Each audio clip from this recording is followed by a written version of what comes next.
Hello everyone, welcome to my YouTube channel Quality Learning with Suyash. In today's video, I am going to discuss about the topic Relational Algebra in Database Management System.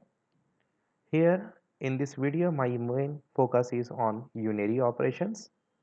We have three basic unary operations. First is select operation, second is project operation, third is rename operations. With the help of definition, notation and sample example, we are going to cover this topic. Before starting this video, in this video I am going to introduce about the select operation, and in my second part of relational algebra in database management system, we will be going to have the knowledge about project and rename operation. So let's start the video. First, what exactly relational algebra is? So relational algebra is one of the procedural programming language where we need input which can be in the form of a single table, or you may have more than one table also with some records, and our output will be exactly one table with columns and some set of records. Let's come to unary operations. So to perform unary operations, the most important thing is we require a table. So the question comes, how many tables we require whenever we want to perform a unary operations? So the answer is, whenever you want to perform any one of the unary operation, you require only one table as an input.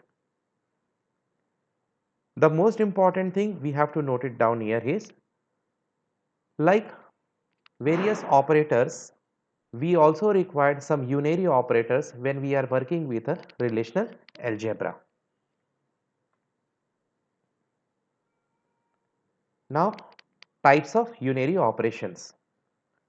So here we have three basic unary operations what we can perform with the help of a single input table. So the operation name are, the first one is select, and the symbol what we use to perform select operation is sigma. Second operation we can perform is called as project. Symbol is represented as a pi, and third unary operation is a rename operation, and the symbol we use to perform a rename operation is rho. It is a small Greek word. The symbol is rho, R-H-O. So as discussed, let's discuss about the first unary operation. We call it as a select operation. So when to perform a select operation? So select operation is to be performed whenever we have at least one condition imposed in a table. Select operation is used to select a subset of tuples, which we also call it as a rows, from a relation. We also call it as a table that satisfy a selection condition. So the most important thing before performing a selection operation is you should have at least one condition imposed on a table. We call it as an input table, so that we can get a selected records. That time we need to perform select operation. Now come to the notation.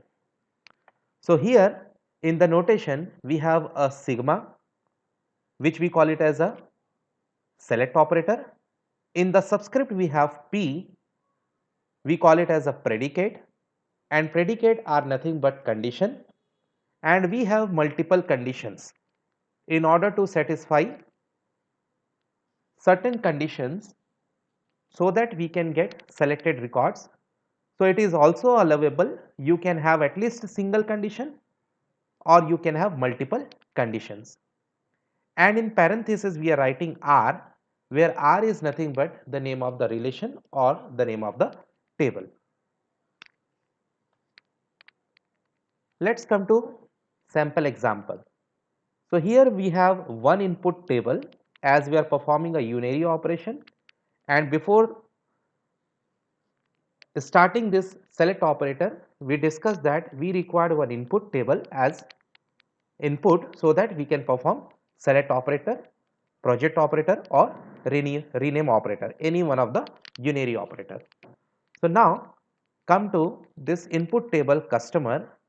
In this table we have 4 columns and 5 records available. Now suppose we have been asked a query, we have to find the details of the customers who belongs to India, and we need to convert our SQL command into equivalent relational algebra expression. So the question is, you need to find the details of customers. It means you want all the columns from this input table to be appear in your output table, provided here condition is that only selected records will be there where they belongs to the country India. So we will look at this particular input table and we will see for the country attribute how many entries are there related to India. So whatever selected records are there associated with the country India, those tuples will be coming in my output table. So let's see what SQL command we will reuse and then what will be the equivalent relational algebra expression for the same.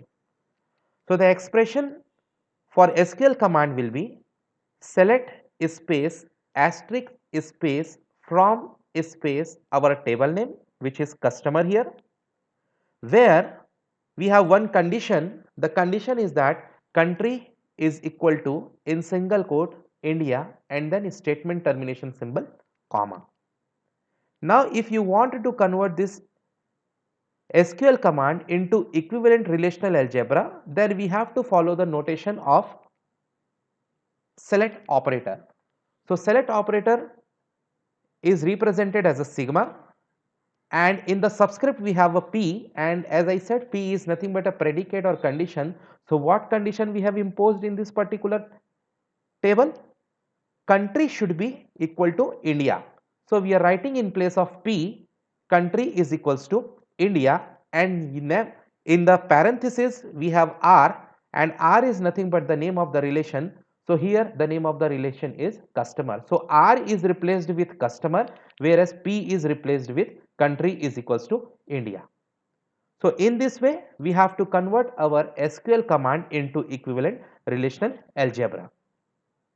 Now the question comes, can we have more than one conditions also? The answer is yes, we can have more than one conditions also in order to get the selected records.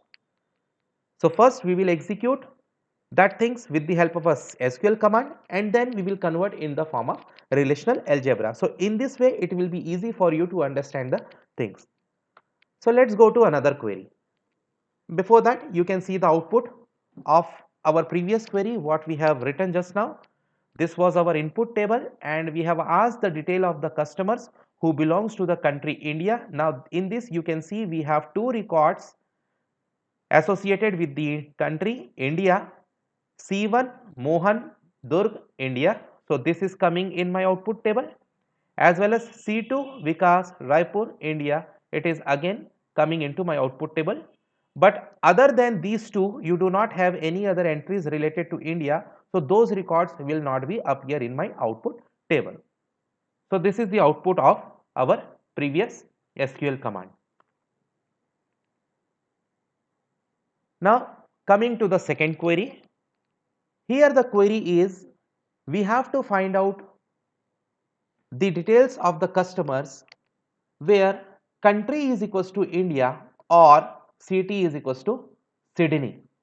It means all those records will be entertained in my output table where any of the customers belongs to the country India, or if some of the customers are belonging to the city Sydney, they are also going to be a part of my output table.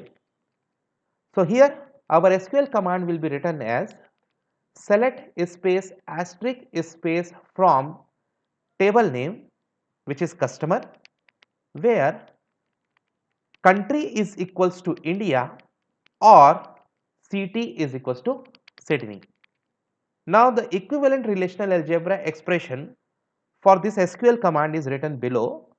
Now it is represented as a sigma, and in subscript now you are having P. P is replaced with conditions or predicate. Now this time you are having two conditions. So we are writing this first condition, country is equals to India, and then we are writing our another condition, city is equals to Sydney, and in between that there is an OR operator, and OR operator is replaced with V.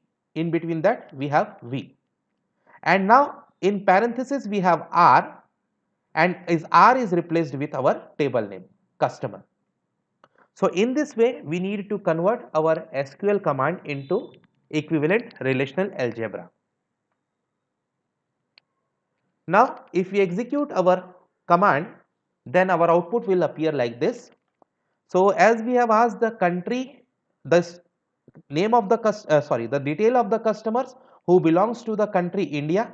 So related to this you have two tuples or two records. So all those two records will be coming in my output table from input table, as well as I said, or city is equals to Sydney. So I will go to another field city, and here there is one entry related to Sydney. That particular record will also be associated in my output table. So in this way my output will be generated based on the query, and relational algebra expression will be written. So thanks for watching this video. Please visit part 2 of this video, where I have discussed about how to use our project operation, and also I am going to cover our rename operation in the relational algebra with its definition, expression, and with some sample examples. Thank you one and all.